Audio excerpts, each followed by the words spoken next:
Hello, everyone, and thank you for being here. Welcome to Veiled Muse, your midnight sanctuary. Whether you're curled up in the corner of your bed or unwinding in your favorite cozy spot, tonight I want to share something original, something close to my chest, a personal encounter. If you don't know me yet, I tell stories that might just keep you up at night or ones that feel eerily familiar. Perhaps you've lived through something very similar and want others to feel that creeping sensation you've carried. Either way, you're not alone in the dark. So, if you like this content, don't forget to like and subscribe and hit that notification bell so you don't miss any of our uploads. Now, hit play, turn the lights on or off, come closer. I have a story to tell you. This story took place in the Philippines. My name is Lourdes, and this is a story of an encounter I still can't fully explain, but one that my grandfather had long warned me about. If you've never been to the Philippines, let me tell you about the country. It's made up of over 7,000 islands, tropical, humid, and prone to sudden monsoon rains. The weather plays a very crucial role in the story, so I wanted to set that mood early on. I come from a big family. Life in the Philippines can be difficult, especially for those in the middle class. Not quite poor, but not quite comfortable either. I was in 6th grade, still in middle school when this happened. My parents divorced when I was just a year old. After a tough custody battle, my grandparents and my mother fought to raise me, and in the end, my mom got custody. But when I turned 8, she made the hard decision to go overseas to provide a better life for me. That's the reality for many Filipino families. Loved ones separated by oceans in search of opportunity. Many of my relatives live and work abroad, and my own family has always told me I'd like to do the same thing once I finish school. But at that time, I was still in the Philippines, living with my grandfather and a few cousins. All of us in similar situations, our parents scattered across the globe in pursuit of survival. In many Filipino families, among siblings or cousins, there's always that one, the favorite. The one everyone talks about, the one with the beauty, the charm, the prestige, or sometimes just the money their parents bring into the family. In our case, that one was my cousin, Clarice. She was born half Filipino, half Arabian. Yeah, she had look, glowing skin, deep set eyes, and that quiet elegance that made her stand out at any family gathering. Her life looked perfect from the outside. Expensive clothes, gifts from abroad, a passport full of stamps. What people didn't know and didn't talk about much was that she came from a broken family, though her parents are actually civil with each other. Her parents had separated, but both of them lived overseas.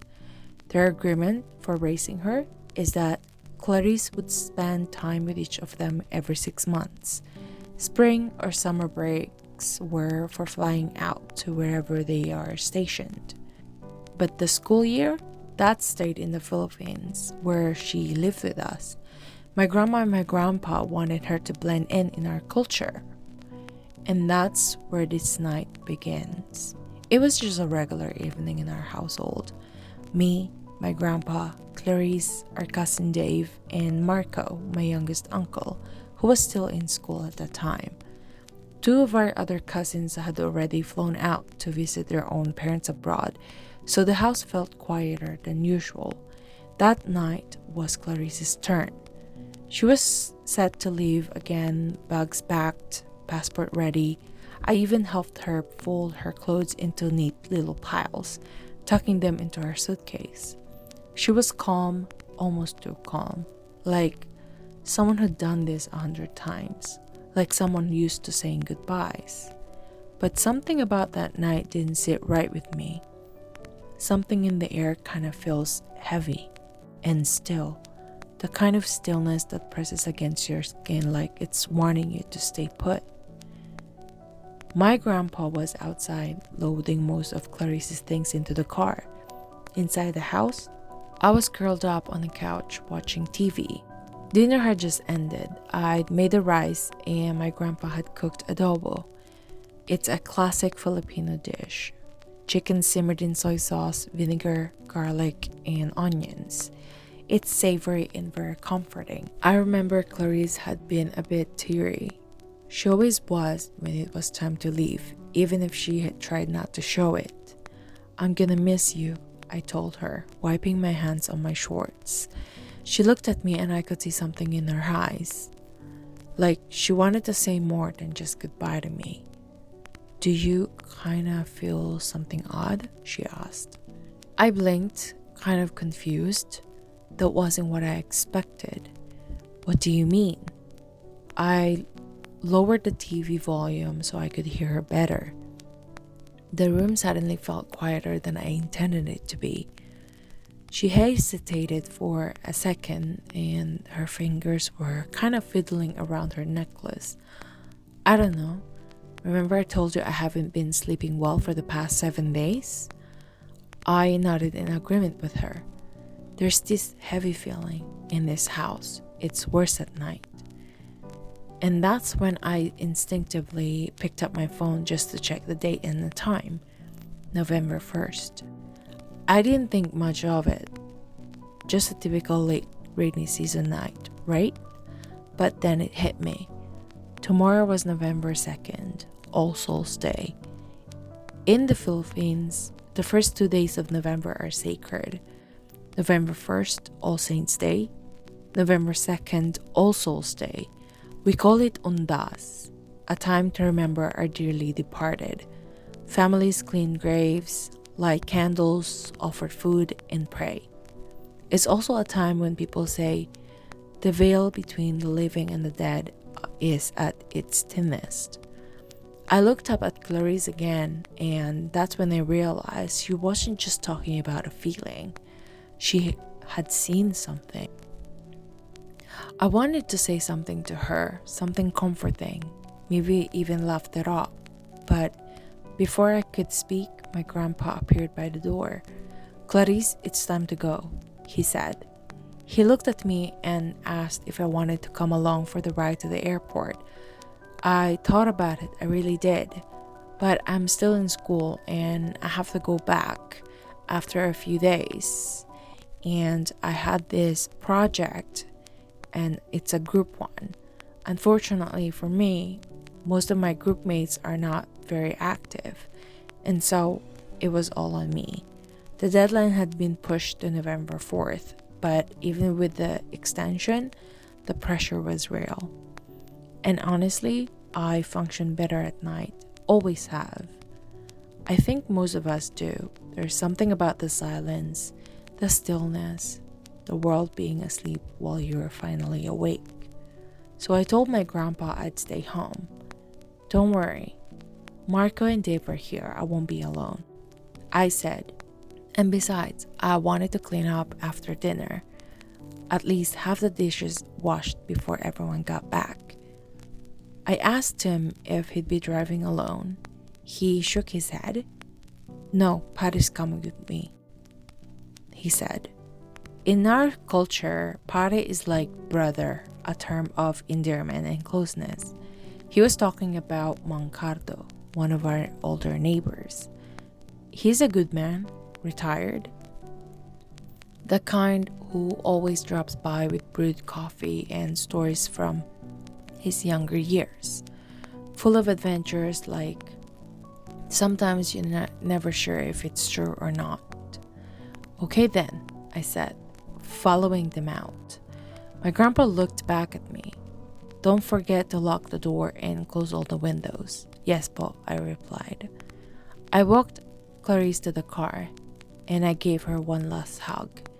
She looked back at me, her eyes still holding that worried glint, like she wanted to say something more but couldn't find the words. When she got into the car, I waved her off, smiling, kinda keeping it light, because I wasn't scared, not really. I've always been the logical one. I tell myself, it's just the wind, just the pebbles on the rooftop from the rain. Nothing to worry about, right? Then it was time to get ready for bed. The kitchen was clean, dishes washed, counters wiped down, and the faint scent of adobo still lingering in the air. My uncle Marco and cousin Dave had already gone to the bedroom, I assumed. They were either fast asleep or pretending to be, eyes glued to their phones, most likely playing mobile games. Now, if you're not from the Philippines, this part might sound odd, but for us, it's quite normal. We all shared one bedroom, one big room for the whole family. We had this thing called pagpag, kind of like a futon or a sleeping mat, huge enough to lay across the entire floor, giving space for up to 12 people if we needed. We'd set up pillow dividers between us, like invisible walls, but honestly, we were used to the closeness. There's a comfort in it, a kind of warmth that comes from knowing everyone's near and close by. Eventually, my grandpa had bunk beds built to give us more personal space. But that night, the room still felt full, lived in, and familiar. My grandpa never slept with us though. He preferred the living room, either stretched out on the couch or laying down his own little futon on the floor. He said that he liked the quiet there, even though he always had his little radio on. Old AM and FF stations, soft crackling between broadcasts. Sometimes we hear late night folk songs or old Tagalog dramas. The sound helped him sleep, but for the rest of us, it just kept us awake. So to be kind, he stayed in the living room. It was his little sanctuary. That night felt no different, at least not yet. I went to the bathroom to freshen up before bed. I washed my face, reached for my toothbrush, and as always, I left the door open. It's kind of like a habit of mine, partly because I like hearing the TV in the living room, and that soft background noise keeps the silence from feeling too heavy for me. And partly because I don't know, maybe I just like to know if someone's out there or that I'm not alone. I glanced outside the bathroom door and straight to the main door, where it has a little glass window. The rain had just started, just a soft drizzle, not too strong, but enough to tap gently against the roof. Perfect, I thought to myself. Rain like this always makes for a good night's sleep. Cool, cozy, like the air itself tucks you in. I started brushing my teeth, letting my thoughts drift, thinking of good things. Nothing felt off until it did. Psst. It was faint, barely a whisper, but enough for me to stop brushing. I froze, turned slightly to glance behind me. The bathroom door opened into the hallway that led straight to the living room. There's nothing, so I shook it off. Probably the rain, I told to myself. Maybe just the wind shifting against the walls. So I turned back to the mirror, toothbrush in my hand, and continued brushing. And then again. Psst. This time longer. It was louder and closer, like it was just a few feet away from me. I stopped again and my heart was skipping. I quickly rinsed myself and I wiped my mouth off. And I called out, "Dave? Uncle?" Sometimes they'd call me from the room to grab snacks or drinks before we'd settle in for a movie. Totally normal, but no one answered. Just the TV still murmuring in the background. I stepped closer to the bathroom door, about to head out when, psst! This time it was loud. It was long and clear. It was right there in the living room. My heart jumped to my throat. I raised my voice, trying to sound braver than I felt. Dave, Uncle, if that's you pranking me, it's not funny. But my voice cracked a little. I could feel it. That nervous tremble creeping in. Because suddenly it didn't feel like a prank. It felt like something else was trying to get my attention. But still, I had my doubts. Maybe it was just my cousin or my uncle. Maybe they slipped out to scare me and were waiting for me to freak out. Just like now. If not them, maybe someone was outside, a neighbor, pulling a prank on me. I wasn't ready to jump to fear just yet. Not when I knew they were both just in the bedroom, a few steps away from me. I could just run to them, wake them up, and end this weird feeling altogether. I told myself to stay calm and think on my feet. And that's when it happened. Psst. But this time it wasn't faint. It wasn't far. It was right there, right next to my ear, close enough that I felt the cold air brush against my skin. It made me jump and wince. My entire body seized up. Goosebumps were spreading like a static. The kind of fear that doesn't just start in your mind but in your spine. It was raw, very raw. And just before I could even process it, the sky opened up. The rain poured hard, crushing against the roof like 100 drumming fists.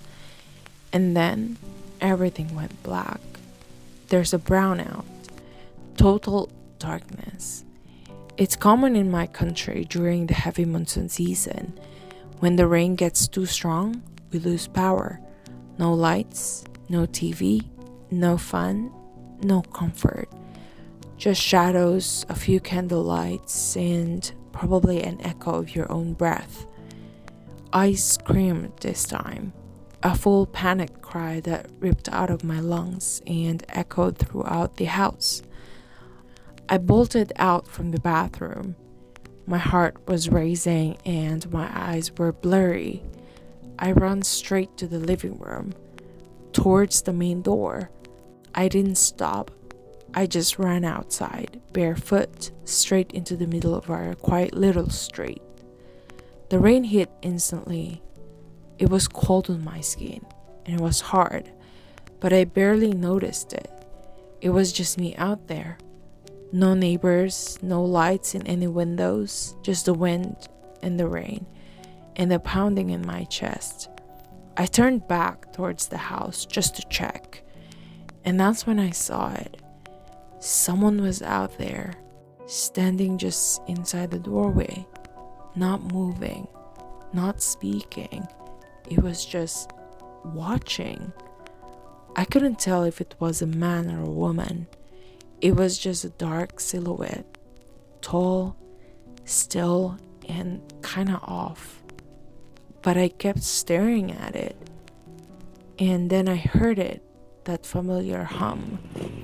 A tricycle turning onto our street, its engine rumbling over the puddles. Its headlight cut through the rain like a beam of relief for me. And when it pulled up near me, I froze again. Because stepping out from the tricycle, wet, confused, holding school bags over their heads, were my uncle and Dave. "What are you doing out here in the rain? Are you crazy?" My uncle said, voice half laughing and half concerned. I couldn't speak and I couldn't move. My hands were trembling. "The printer at home is not working," he said. "We had to go to the computer shop and print something. What's going on with you?" And that's when it hit me. That heavy crawling fear that creeps up from your gut. Because if they were out all along, then who or what had been inside the house? Tears blurred my vision and my breath came in short and in shallow bursts. And I remembered what my grandpa told me, the warning he gave me every time this season came around. If someone calls your name or your attention, and you can't see them with your own eyes, do not answer.